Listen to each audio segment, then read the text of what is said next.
Welcome to విధ్వంసం files. Polavaram project నిర్మాణంలో ఎదురైన దెబ్బల్లో గైడ్ బండ్ కుంగిపోవడం అనేది చిన్న దెబ్బ. నిజానికి దీనికన్నా పెద్ద ఎదురు దెబ్బలు చాలా ఉన్నాయి. ఈ గైడ్ బండును జగన్ ప్రభుత్వ హయాంలో నిర్మించారు. అది కుంగిపోవడానికి నిర్మాణ లోపమే కారణమని కేంద్రం నియమించిన నిర్ధారణ కమిటీ తేల్చింది. ఈ పరిణామానికి ముందు ఎగువ కాఫర్ డ్యాం కొట్టుకుపోయింది. డయాఫ్రమ్ వాల్ దెబ్బతిన్నది. ప్రాజెక్టు భద్రతనే అనుమానంలో పడేసే పరిణామాలు ఇవి. ఈ చిక్కులను ఎలా అధిగమించాలన్న దానిపై ఇంతవరకు స్పష్టత లేదు. పని కూడా ముందుకు నడవటం లేదు. మొదట ఎవరు అన్నారో కానీ పోలవరం ప్రాజెక్టు ఆంధ్రుల జీవనాడి అనే మాట స్థిరపడిపోయింది. సమస్య ఏమంటే అది ఆ మాటకే పరిమితం అయిపోయింది. అమలులో ఎప్పుడు చూస్తామో తెలియడం లేదు.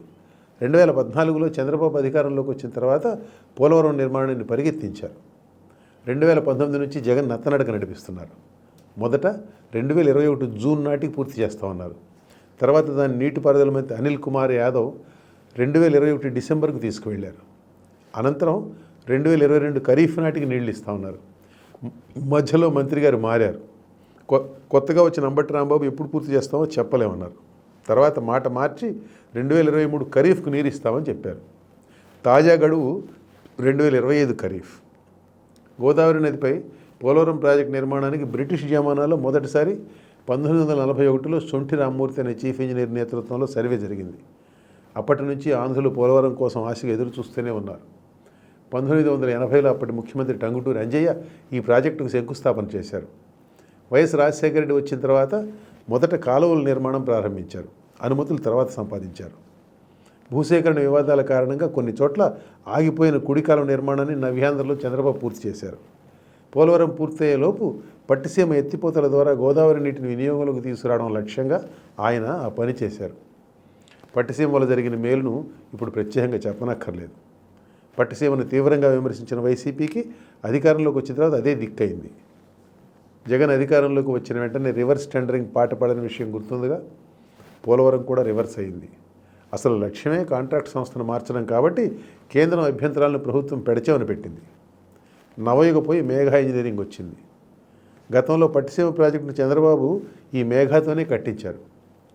అప్పుడు అవినీతి ఆరోపణలు చేసిన జగన్కు అదే మేఘ తీయనయింది. వాళ్ళు రంగంలోకి దిగి ఏర్పాట్లు చేసుకునేసరికి 2020 వానాకాలం వచ్చింది. వరదలు వచ్చాయి. పని ఆగింది. దానికి తోడు కరోనా వచ్చింది. 2019కి ముందు కాఫర్ డ్యాంలో కొన్ని సందులు ఉంచారు. పూర్తిగా మూసివేస్తే ఎగువన గ్రామాలు ముంపుకు గురవుతాయి కాబట్టి ఆ జాగ్రత్త అన్నమాట. అనంతరం 2019 తర్వాత ఎగువన పునరావాసం, దిగువన కాఫర్ డ్యాం మూసివేత సమాంతరంగా చేయాల్సిన వారు ఆ పని చేయలేదు. ఫలితంగా వరదలకు కాఫర్ డ్యాం కొట్టుకుపోయింది. పర్యవసానంగా డయాఫ్రమ్ వాల్ దెబ్బతిన్నది. ఈ డయాఫ్రమ్ వాల్ పటిష్టంగా ఉండడం అనేది డ్యాం భద్రతకు చాలా ముఖ్యం. ఈ ప్రమాదానికి బాధ్యతను గతంలోని చంద్రబాబు ప్రభుత్వంపై నెట్టేందుకు వైసీపీ ప్రభుత్వం గట్టిగా ప్రయత్నించింది. కానీ విషయం అందరికీ అర్థమవుతూనే ఉంది. కాంట్రాక్ట్ సంస్థను మార్చడం వల్లనే పోలవరం నిర్మాణంలో తప్పు జరిగిందని ఐఐటి నిపుణుల బృందం ఒకటి అభిప్రాయపడింది. కాఫర్ డ్యాం నిర్మాణం జరగనందువల్లనే డయాఫ్రమ్ వాల్ వరదకు దెబ్బతిన్నదన్న జగన్ ప్రభుత్వ వాదనను ఆ బృందం తోసిపుచ్చింది. అనంతరం కేంద్ర జలసంఘం కూడా దాదాపుగా ఇదే నిర్ధారణకు వచ్చింది. కేంద్ర ప్రభుత్వం పంపిన కమిటీ అధ్యయనం చేసి నిర్మాణ నిర్వహణలో అన్ని లోపాలని తేల్చింది. సరైన వ్యూహాత్మక ప్రణాళిక లేదని, కాంట్రాక్ట్ సంస్థతో సమన్వయం లేదని, ఖర్చు చేసే సామర్థ్యం కూడా లేదని కమిటీ పేర్కొన్నది. పోలవరం సకాలంలో పూర్తి కాకపోవడానికి రాష్ట్ర ప్రభుత్వం అసమర్థతే కారణమని కేంద్ర ప్రభుత్వం 2022 జూలై 19న పార్లమెంట్లో స్పష్టం చేసింది. నిజానికి కేంద్రంలోని నరేంద్ర మోదీ ప్రభుత్వం కూడా పోలవరం ప్రాజెక్టును సత్వరం పూర్తి చేసే విషయంలో చిత్తశుద్ధి కనపరచలేదనే చెప్పాలి. ప్రాజెక్టు పని ముందుకు వెళ్ళకపోతే డబ్బు చెల్లించే పని ఉండదుగా అన్నట్లు వ్యవహరించారు. పైగా రాజకీయం కూడా చేశారు.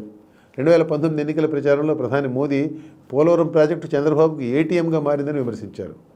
తర్వాత ఆయన కేబినెట్లోని జనవరుల మంత్రే పోలవరం ప్రాజెక్టులో ఏమాత్రం అవినీతి లేదని పార్లమెంటు సాక్షిగా ప్రకటించారు. ప్రతిపక్షంలో ఉండగా జగన్ కూడా పోలవరంలో భారీ అవినీతి జరిగిందన్నారు. ఉమ్మడి రాష్ట్రంలో ప్రతిపాదించిన పోలవరం ప్రాజెక్టు అంచనా వ్యయం రాష్ట్ర విభజన తర్వాత పెరిగింది. టీడీపీ ప్రభుత్వ హయాంలో 2017-18లో 57,297.42 కోట్ల అంచనా వ్యయం ఖరారు చేశారు. ఈ పెరుగుదల కారణం 2013లో వచ్చిన కొత్త భూసేకరణ చట్టం. ఈ చట్టం కింద పునరావాసం, సహాయ చర్యల వ్యయం భారీగా పెరిగింది. ఆ పెరిగిన అంచనా వ్యయాన్ని కేంద్ర జలశక్తి శాఖ కింద పనిచేసే సాంకేతిక సలహా కమిటీ ఆమోదించింది కూడా. అయితే కేంద్ర ఆర్థిక మంత్రిత్వ శాఖ కింద పనిచేసే అంచనాల సవరణ కమిటీ 47,617.74 కోట్ల రూపాయలకు పోలవరం అంచనా వ్యయాన్ని కుదించింది. అప్పుడు ప్రతిపక్షంలో ఉన్న జగన్ ఈ లెక్కల్లో దేనిని ఆమోదించలేదు. పోలవరం ప్రాజెక్టు నిర్మాణంలో టీడీపీ అవినీతికి పాల్పడిందని, అందుకే అంచనా వ్యయం అంత భారీగా పెరిగిందని వైసీపీ ఆరోపించింది. దీనిపై కేంద్రం దర్యాప్తు జరపాలని రాజ్యసభలో వైసీపీ సభ్యులు అప్పట్లో నానా యాగీ చేశారు. రాష్ట్ర విభజన హామీల్లో భాగంగా పోలవరానికి జాతీయ ప్రాజెక్టు హోదా ఇచ్చి మొత్తం ఖర్చు తామే భరిస్తామన్న కేంద్ర ప్రభుత్వం ఇప్పుడు మోదీ హయాంలో పునరావాసం, భూసేకరణ ఖర్చు తాము భరించేది లేదని మొండికేస్తున్నారు. ప్రాజెక్టు నిర్మాణంలో పునరావాసం భాగం కాకపోవడం ఏమిటి, ఇదెక్కడి తొండి అని ఒక్కనాడు కూడా కేంద్రం నిలదీయలేకపోయిన జగన్ ఇప్పుడు కేంద్రం పరిహారం ఇవ్వలేకపోతే తాను చేయగలిగింది ఏమీ లేదని చేతులెత్తేశారు. ప్రాజెక్టును కొత్తగా 2 దశలుగా విభజించారు.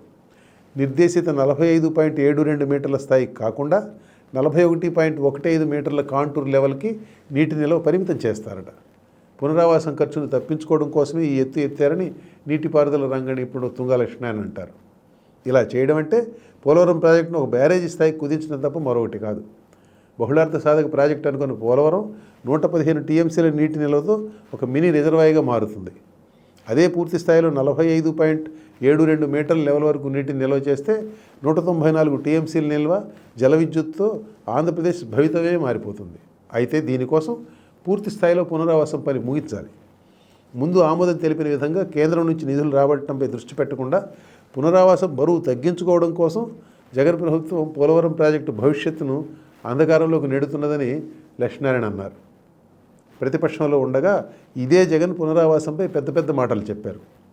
ఆనకట్ట కడితే సరిపోతుందా? ముంపులో సర్వస్వం కోల్పోతున్న వారు పూర్తిగా తృప్తి చెందే విధంగా పరిహారం చెల్లించాలి. ఇప్పుడు చెల్లిస్తున్నది సరిపోదు. కురవృత్తులు దెబ్బతినకుండా, సంస్కృతి సాంప్రదాయాలు దెబ్బతినకుండా మంచి ఆహ్లాదకర వాతావరణంలో పునరావాసం ఏర్పాటు చేసి వారిని అక్కడికి తరలించాలి అని ఆనాడు జగన్ చెప్పారు. తాను అధికారంలోకి వస్తే ముంపు బాధితుల కుటుంబాలకు అదనంగా 10 లక్షల రూపాయల పరిహారం చెల్లిస్తామని వాగ్దానం చేశారు. అధికారంలోకి వచ్చిన తర్వాత దాన్ని నిలుపుకోలేదు. పోలవరంలో టీడీపీ చేసిన అవినీతి ఏమిటో బయటపెట్టలేకపోయారు. పునరావాసం నిధులు ఇచ్చి తీరాల్సిందే అని కేంద్రాన్ని నిలదీయలేకపోయారు. పోనీ తామే స్వయంగా పరిహారం చెల్లించేందుకు సిద్ధపడ్డారా అంటే అది లేదు. తమకు గ్యారంటీగా మళ్ళీ అధికారం సంపాదించి పెడతాయనుకుంటున్న ఉచితాల కోసం వచ్చిన డబ్బులు వచ్చినట్టు ఖర్చు పెడుతున్నారు తప్ప పోలవరం పూర్తి చేద్దామన్న ధ్యాస లేకపోయింది. ఆంధ్రులకు బంగారు భవిష్యత్తు తెచ్చిపెట్టగల పోలవరం ప్రాజెక్టు తాయిలాలతో పోటీ పడలేకపోయింది. ఓట్ల రాజకీయంలో ఓడిపోయింది. ఇప్పుడు ప్రాజెక్టుని 41.15 మీటర్ల లెవెల్కి పరిమితం చేయడం అంటే పోలవరం నిర్వాసితులను వారి కర్మానికి వారిని వదిలేయడం అన్నమాట. ప్రతి ఏటా వర్షాకాలంలో వారు చెప్పరాని ఇబ్బందులకు గురవడం అన్నమాట.